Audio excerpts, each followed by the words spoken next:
I hope you can hear this because my phone had a bit of an accident today, so I hope it's working. Thumbs up if it is. Today I want to talk about whether you or not you're responsible for your feelings. Now, we grow up and we hear, oh, that person's made me feel so bad, or someone did something and now I feel so bad, or oh, they told me they love me, so now I feel great. And we have this external kind of, something external happens and we go, that's then causing this feeling. So therefore, if someone loves me, I feel good. If someone's grumpy with me, I feel bad. If someone's let me down, I feel bad. If someone X, I Y. If someone I Y. And that's not true, people. And I think I first learned it many, many, many years ago, and I was like, well, I kind of agree, kind of disagree, because, that person really makes me feel like shit. So, no. And then when the penny finally, really, really dropped, that nobody, nothing could actually make me feel anything, was 100% my responsibility, stuff really shifted for me. So when things happen, I'm not perfect, I will confess I'm not perfect. Nearly perfect. Okay. No, I'm not perfect at all. But now when things happen, you can kind of do this little, what am I thinking? How am I feeling? What am I thinking? How am I feeling? What am I thinking? How am I feeling? It kind of jumble in your brain. A little bit to do with the work by Byron Katie, which I've gone through before. And you know that whatever's happening externally is not actually responsible for your feelings. It's all on you. It's all on you. Okay? Give you a great example. The relationships that we have with exes, especially when you're a parent. Sometimes there can be a lot of frustration. There can be a lot of, they didn't do this, they didn't do this, this person's like this, whinge, moan, narky. I feel terrible because they've done X, or they haven't paid this, or they haven't organised this, And the truth is, no, you're actually still just choosing to feel that way. So I know in my relationship with Elodie's father and her stepmother, I feel great about them. I choose to feel great about anything that does or doesn't happen because it's only going to affect me. My relationship with my family, my relationships with my friends, my relationships with the exes. I'm actually going back now and reprocessing how I've thought about people and situations in the past and owning how I feel about it because that's how I feel about it. Not because of anything they did or didn't do, or anything they said or didn't say, or how they treated you, or the present they didn't buy, or the invitation you didn't get, or how many of us are still hanging on to so-and-so doesn't like me because they had a dinner party and I didn't get invited. Wah. You just didn't get invited to the dinner party. I had one of those parties when I was a kid. I think I was 7, and one person came. It's depressing. You know what? I can't even remember those people's names anymore. So I felt bad at the time, but I felt bad at the time. When something exciting happens, you can choose to feel great. You can choose to feel any way you want to feel, regardless of a situation.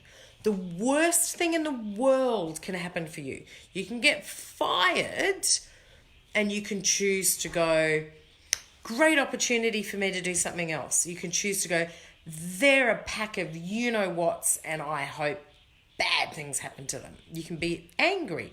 You can choose to get really, really depressed and go home and eat a tub of ice cream. But you get to choose that, okay? Hi, Charlie. What are you choosing? You're choosing to say, oh, hello, I'm hungry. Say hello.